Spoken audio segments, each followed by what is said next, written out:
এই হলো Belkuchi CNG stand. আজকে ভোটের পরের দিন যারা বাসা থেকে বের হয়েছেন অনেকেই বের হয়েছেন ঢাকার উদ্দেশ্যে বা যে যেখানে কর্মস্থল আছে সেখানে যাওয়ার জন্য বের হয়েছেন। আমিও ঠিক বের হয়েছি সিরাজগঞ্জ শহরে যাওয়ার জন্য। বেলকুচি সিএনজি স্ট্যান্ড এসে দেখি যে ভাড়া 10 টাকা করে বেশি নিয়েছে।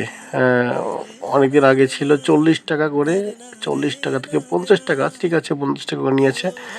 তারপরে নিয়েছে আজকে নিচ্ছে হচ্ছে 60 টাকা করে, অর্থাৎ 10 টাকার বেশি। নির্বাচনের পরের দিন আসলে প্রত্যেকটা মানুষ ভোট দেওয়ার জন্য যার যার স্থানে চলে আসছে। আর ভোট দেওয়ার জন্য কিন্তু সাধারণত সরকার কিন্তু বা যে যে কর্মস্থলে চাকরি করে সেখানকার কর্মচারীদের কিন্তু এক্সট্রাভাবে কোনো বেতন বা কোনো টাকা পয়সা দেওয়া হয় নাই। কিন্তু অথচ এদিকে সিএনজিওয়ালারা ঠিকই ভাড়া 50 টাকা করে বেশি 60 টাকা করে নিচ্ছে। তো যাই হোক, আসলে উঠতেই হবে, আসতেই হবে, নির্দিষ্ট স্থানে গন্তব্যস্থলে যেতেই হবে। এই জন্য আমিও উঠে গেলাম সিএনজিতে। উঠে আসলে মানে এতটাই বিরক্ত লাগলো যা বলার মতো না। আর বিরক্ত লাগতে লাগতে সিএনজিতে উঠে গেলাম যে আসলে কী আর করা, যেতে হবেই যেহেতু, তাহলে দেরি করে কী হবে।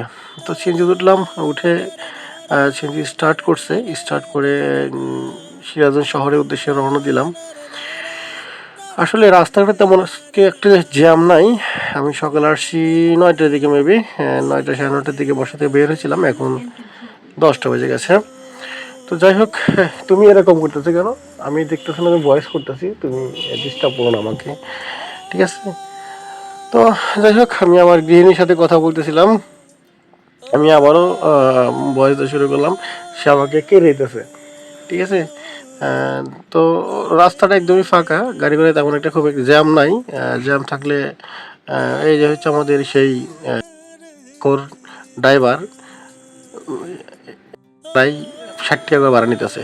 তো এরকম দেখলে মনে হয় যে আবার যাতে ঘুষি দেই, কিন্তু আসলে ঘুষিতে তো কোনো দরকার নাই, কারণ হচ্ছে আমরা গাড়ি ঘোড়াতে যাইতেই হবে। প্রত্যেকটা সিএনজি ওয়ালার চাপা ঘুষি দিব, এবং প্রত্যেকটা সিএনজি ওয়ালার যদি বউ বউ নিয়ে আমি সংসার করতাম, এমন একটা অবস্থা। যাই হোক, আমি মানে এতটা বিরক্ত লাগছে। তো যাই হোক, কিছু কিছু করার নাই আসলে, যেতেই হবে, আসতেই হবে। রাস্তাটা একদমই ফাঁকা। মাঝে মাঝে আমিও একটু ফেসটা দেখতেছি, ফেসটা দেখে ভালোই লাগতেছে মনে হয়, আসলে খুবই বিরক্ত লাগতেছে।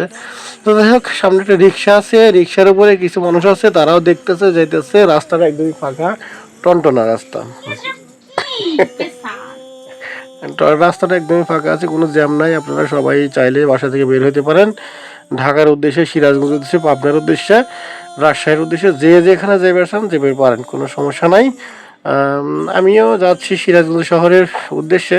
আসলে আমার ভয়েসটা একটু অন্যরকম লাগতেছে, কারণ হচ্ছে খিদে লাগছে, ঠিক আছে, কিন্তু খাওয়ার কিছু নাই। গরিব মানুষ তো, এই জন্য খাওয়ার কিছু নাই।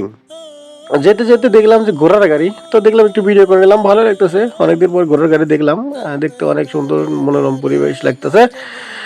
তো যাই হোক, ভয়েস আমার কথা শেষ মুহূর্তে, খুব তাড়াতাড়ি হয়তো আমার কথা শেষ হয়ে যাব, আমার আর কথা নাই। রাস্তাটা ফাঁকা একদম। আমার কথা শুনে আমার বাড়িওয়ালা হাসতেছে। কিছুই করার নেই আসলে, রাস্তাটা সুন্দর, এবং রাস্তার পাশে আমি চড়া দেখলাম, চড়ার মধ্যে দেখি প্রচুর লোকজন, এবং আমি বিশ্ব রোড উঠেছিলাম। এটা হচ্ছে সয়দাবাদ পার হইলাম। মানে শেখ হাসিনা আসলে অনেক কিছু করে গেছে, যেটা আসলে এখন বর্তমান মানুষ, যারা সাধারণ জনগণ এটা বিশ্বাস করতে চায় না। এগুলো সবগুলাই জামাত, বিএনপি বা অন্যান্য দল হয়তো বা করে গেছে, শেখ হাসিনা কিছুই করে নাই। এই হচ্ছে 4 লেন লাইনে আমরা আসলাম, ওভার ব্রিজের নিচ দিয়ে আমরা যেতেছি হচ্ছে কোথায় যেন, মুলিবাড়ি, সিরাজগঞ্জ মুলিবাড়িতে। এটা মুলিবাড়ি চেকপোস্ট পার হব এখন। এখানে হচ্ছে রেল, ট্রেন ট্রেন নাই, ট্রেন আসার কোনো সম্ভাবনা নাই, সকাল 10টা বাজে তো ট্রেন আসার কোনো সম্ভাবনা নাই।